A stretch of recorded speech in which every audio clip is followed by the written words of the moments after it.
Silap Pusat Compact ni, dia betul-betul kajian dia lah kajian bayi yang baru lahir.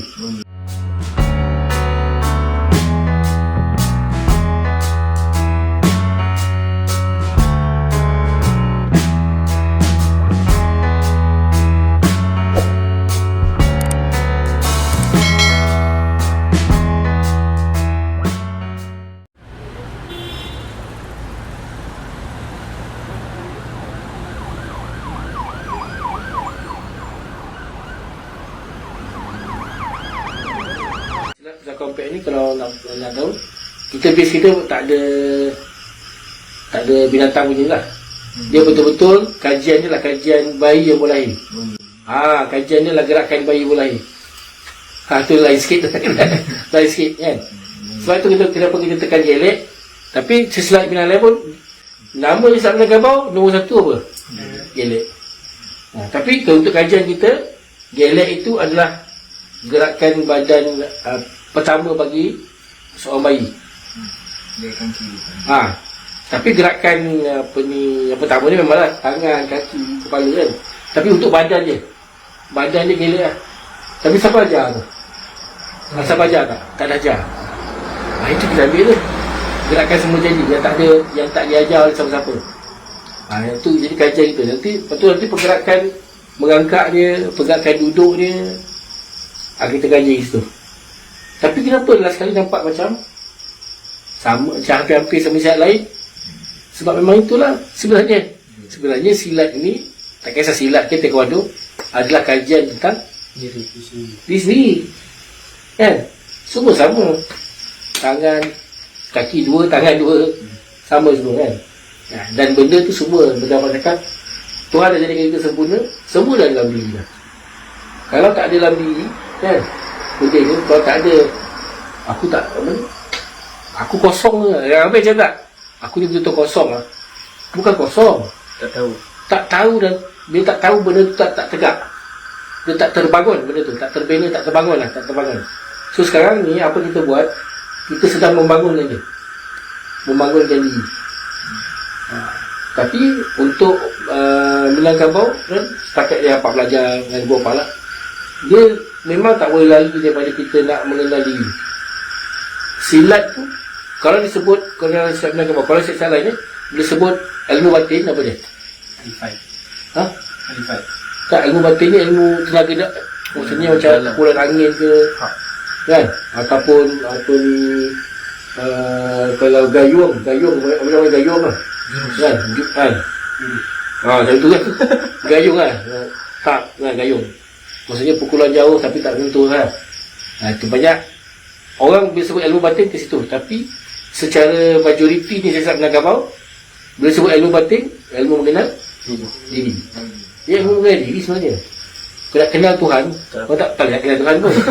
Dan Allah tu apa? Allah tu nama je. Nama kepada diri yang zat tadi ni, yang memiliki kesempurnaan sifat. Itu aja. Sifat 20 kan. Asmaul Husna. Sifat tu apa? Perangai. Dan semua tu Tuhan letakkan kita. Apa nak tanya? Kalau kita semayang, siapa yang nak tentukan kita semayang kita tu sah tak sah? Kita ada sebab ada Tuhan tu kan. Kita cakap Tuhan tak perlu ke solat kita. Siapa tu? Solat tu apa? Solat dia anugerah Tuhan. Dia solat, Tuhan kasih kita. Kita pun solat. Lepas tu kita serah balik kat Tuhan. Allah hari ni solat aku. Aku dah buat apa solat kau? Tuhan kata, kan? Ni aku kasih kat kau. Kenapa Tuhan kasih solat kat kita? Macam ni. Kat diri dia ada dua. Satu kemanusiaan, satu kehambaan. Kan? Diri kita yang Tuhan pandang seawalnya adalah diri kehambaan, hamba. Apa tu hamba? Apa maksudnya diri hamba ni? Nak tengok diri hamba ni, sebab tu silat dia kaji baby. Tengoklah pada bayi ni. Tengoklah bayi yang baru lahir. Bila tengok bayi yang baru lahir, apa yang kita nampak? Kebesaran. Apa yang besar? Tak, kau tengok baby tu. Baby macam mana dia ni? Dia dapat sifat. Baby tu lemah. Bodoh. Lemah. Kan? Lemah betul. Kalau kata mak dia nak campak sungai, campak dia tak boleh buat apa? Tak boleh buat apa? Itu kena buat kat sampah tu. Tak boleh buat apa? Betul. Diri asal kita tu dia lemah, lepas bodoh. Satu apa pun tak tahu. Cuma Tuhan kasih ni je, Tuhan kasih kat kita kan, sebab nak selamatkan kita. Lapar nangis kan, tak selesa nangis, lapar nangis. Dia kasih tu je, lain tak ada.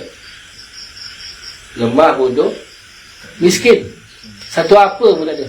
Baju pun tak ada. Boleng datang boleng. Tu boleng ke?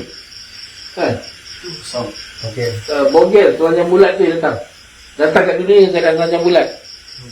Lepas tu dengan hina, dengan lendir-lendir, berdarah-darah, hina lah. Lemah, bodoh, miskin. Inilah diri asal kita Hamba. kan? Okey, lemah, bodoh, miskin, hina.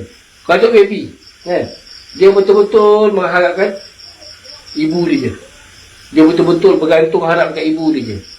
Dia betul-betul dia perlukan ibu dia je. Yang dia nampak ibu dia je, lain tak nampak lah kan. Jadi dia betul-betul bergantung, berharap yang dia nampak ibu dia je.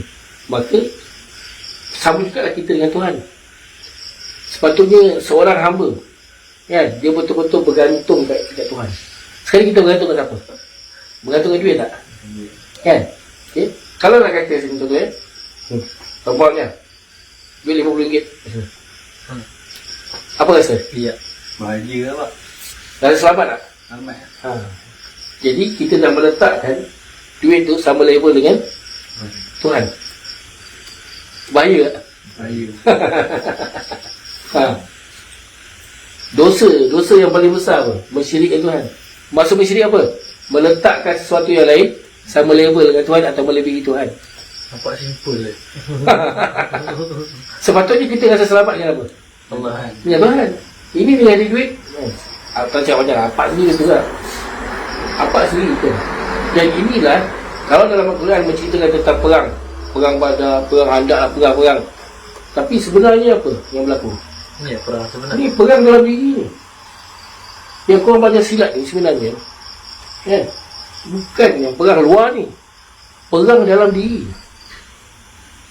Dan kenapa kita baca gelek tadi? Bila kita baca gelek tadi, setiap kali kita buat gelek, kita ingatkan dekat baby, bayi tadi.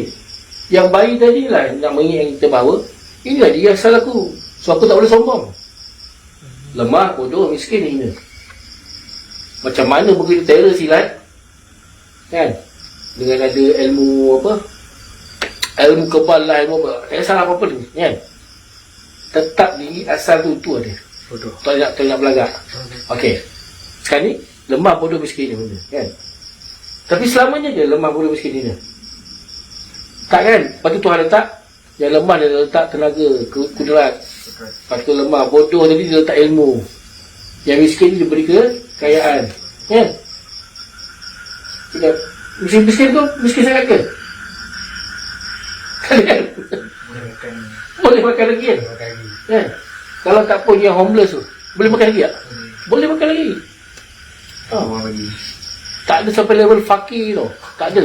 Abang senyum Malaysia tak ada sampai level fakir yang sampai nak makan susah gila. Tak ada. Kota macam Afrika. Tu lemah, bodoh, miskin. Lemah, diberi kekuatan. Bodoh, diberi ilmu. Miskin, diberi kekayaan. Ini diberi kemuliaan. Ada hari-hari saat-saat orang hina je kan. Ada tak ada? Tak ada. Tuhan tutup kehinaan tu. Tuhan tutup.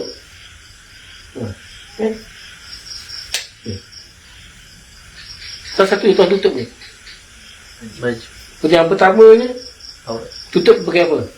Dia kasih kita pengetahuan tentang baju ni kan. Tak nak kita hina, dia nak kita lindungi. Maka kita tahu baju pada nak cari apa fungsi baju, dan kita tahu pula pakai baju. Tu dia beritahu tu ni. Berbanding kita kan mana-mana lain. Kalau lah lembu tu tahu dia lembu, jadi tahu tu dia tak letak dekat lain, Malaysia. dia letak dekat manusia. Malah jin pun tahu dia tidak setanding dengan, tapi kita kena selalu tipu dengan jin. Itu jadi bodoh lah orang situ. Padahal tuan tak tahu dia dahsyat. Tahu manusia insan ni dahsyat. Sebab apa dia sempurna, tu kata. Telah aku sempurnakan dari sisiku, dari sisi kami. Dan apa yang Nabi bawa sebenarnya adalah dia nak jadi diri yang seseorang diri yang tak mudah dipengaruhi, yang tak mudah terpaut oleh mana-mana.